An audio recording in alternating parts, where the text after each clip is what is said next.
let's start. So we say we've got the system. So we start with the system. We know that our system had essentially, it was an area. Let's do that in red again. We had an area that was split into a number of zones. So we said, okay, a system has an area, and an area is built up out of zones. And we say, okay, well, an area, we said we had a master controller that was associated to an area, and we had a zone controller that was associated to the zone. And we thought about it, okay, well, what does a master controller have? We have things like, we obviously had our master valve, and we had a whole bunch of sensors. So we had flow meter, pressure sensor, all those good things. Pressure sensor. What else? Oh, we had rules.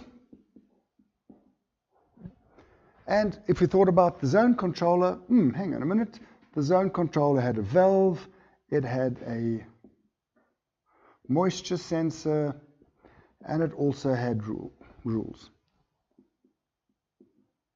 And if we go back to the diagram we also drew up, we thought in terms of, okay, so the master controller's also got an override switch.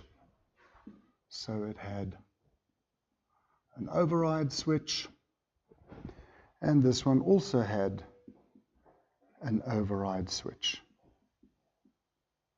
And they both had lights that showed the operation. So instantly we know, we can see, hang on, there's quite a lot of similarity here. So we don't have to draw the similarity right now, but we'll know that, hang on a minute, it's probably going to be a base class, derived class type of a relationship at a later stage.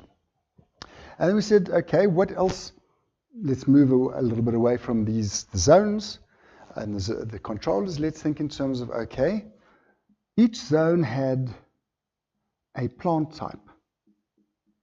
And we also know that the plant type we got from a plant database. And what else? Well, we know that the master controller wanted to write to an event log. And the event log, we eventually said, we probably want to send maybe an SMS or an email out. We also said, hang on a minute, the system had a scheduler, and the scheduler really spoke to the zone controller. The master controller, sorry, thank you. And essentially what happens is we pretty much go through every single noun that we've got there and every noun that we've come across in our use cases that we've written, and we start writing them up. And yes, obviously you're going to use a little bit of intelligence here. You're not just going to rely totally on the system, and you're going to start thinking in terms of, okay, what else have we got? You know, we know already we've used the display. So I'm just kind of filling up the board at random kind of intervals, and we'll clean these things up at a later stage. So the display, we could either display it via the PC or what we regarded as our front panel. We also said we've got a file system. We spoke about that earlier, that obviously we knew we wanted to save a plant database to our file system. And somewhere along the line, we obviously wanted to, through the front panel or display, we wanted to create configuration settings that obviously we also wanted to save to the file system. And the file system, hang on, the event log has to be saved in the file system.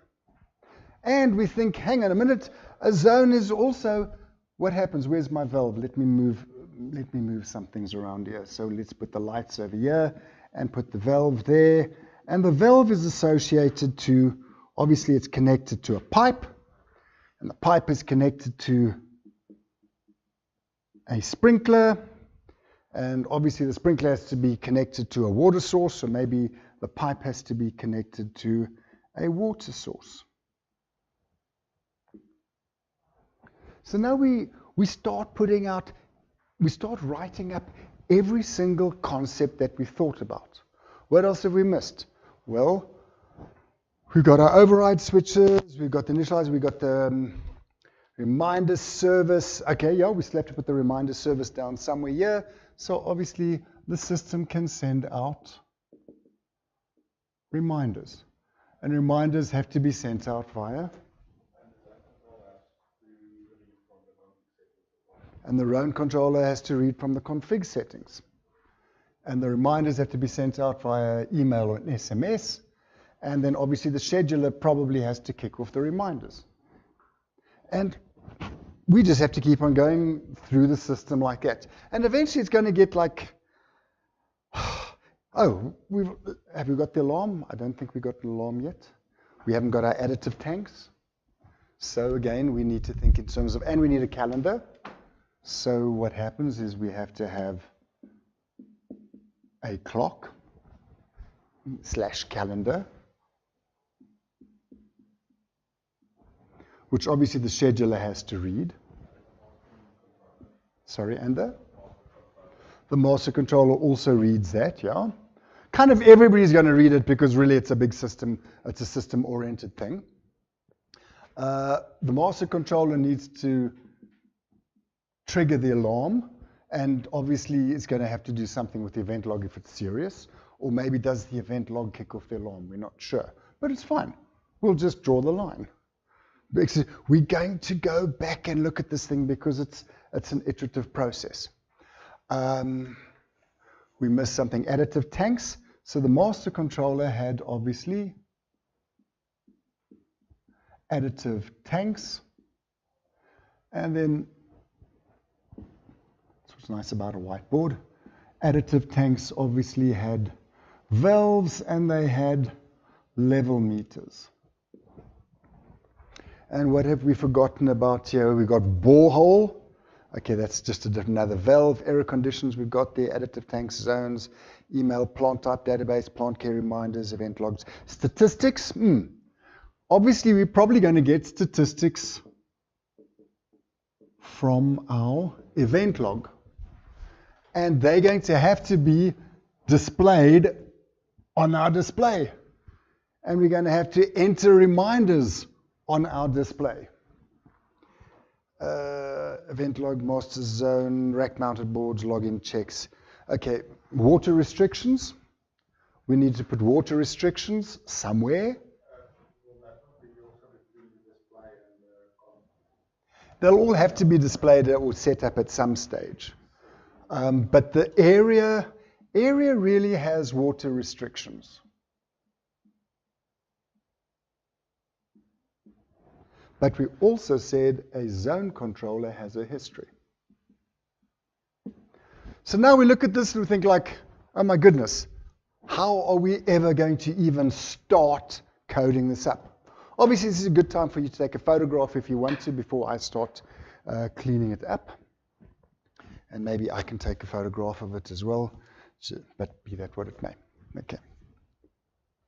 Questions about this process? Very, very low fidelity, very quick to do, just a matter of brainstorming. Okay? Cool. Now we say, let's say we've got most of our major concepts. Now we start thinking in terms of what aren't we going to model? What aren't we going to write software for? What isn't a class? Then so what isn't a class? What isn't? Yeah, we're not going to model hose pipes and sprinklers. Water sources, well, they really have got to do with the valves. So you could have called this maybe a water source valve if you really wanted to. And you could probably also have a primary water source valve, so maybe something that came from municipal water and maybe something that came from the borehole. So we're not going to model a water source. What else won't we model? If you think about it, and this is a little bit weird, possibly, or maybe it actually comes from database design. We've got one area associated to one master controller. We've got one zone associated to one zone controller. If we've got a one-to-one relationship, what happens in a database? It's really saying this is one concept. We split it because it might be useful to have them as two tables, but in this particular regard, or this particular situation, I'm not going to model zone, and I'm not going to model area. I'm just saying, obviously, the master controller has associations with the zone controller, the plant type is associated with the master controller, and yes, obviously now, the water restrictions is from the master controller. The master controller obviously reads the clock, and obviously the system has the master controller. And now we start thinking in terms of, okay, we've cleaned that up a little bit. We've got rid of some of the things we want to model. What else are we definitely not going to model?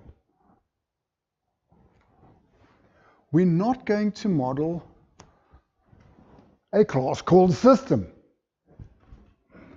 So we get rid of system. Now, we don't just replace it with another word. Say, oh, well, this is my RainMaster 6000 class. You're going to say, well, I'm going to get rid of my system because I'm not going to have a guard controller that controls everything.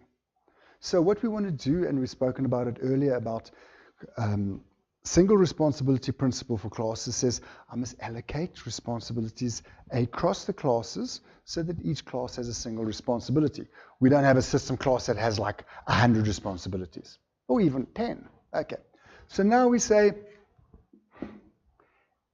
really, do I need to actually have a system? Well, I have a clock. The clock will be something like a utility class that the schedule will use and the master controller will use. Okay, the reminders, well, the reminders, already the scheduler is going to kick off the reminders in some way. The reminders you'll set up with the display and it gets sent out with the SMSs. And yes, when we initialize the system, we're going to create the reminders or reminder service. So we can get rid of that. The display, well, hey, it's not associated to anything at the moment, and we got rid of that. And surprise, surprise, it will still hold up. When you're coding, you'll probably still have a little class that's got a main that says kick off everything. Create this, create this, create this, join them all together, start it up. But at the end, so we quite easily got rid of the system class. Obviously, also we know that, I just saw this, I didn't see it earlier. Obviously, the display system, the display needs to read the database when we displaying pages, the plant database. So there's nothing really that kind of like isn't associated to anything. Okay, happy up to this point. And we got rid of some useless classes. Now what happens is we start thinking in terms of, do we want to start a big class diagram of everything? Or what do? We normally zoom into the highest priority use cases. Which use cases must we do now? Which are nice to have, which can be delayed to the later stage. And obviously, we've already discussed earlier that triggering the irrigation process is the most important use case. So what we're going to do, we're going to concentrate just on this side of things. Because that's the first set of the domain model that we want to look at. Okay.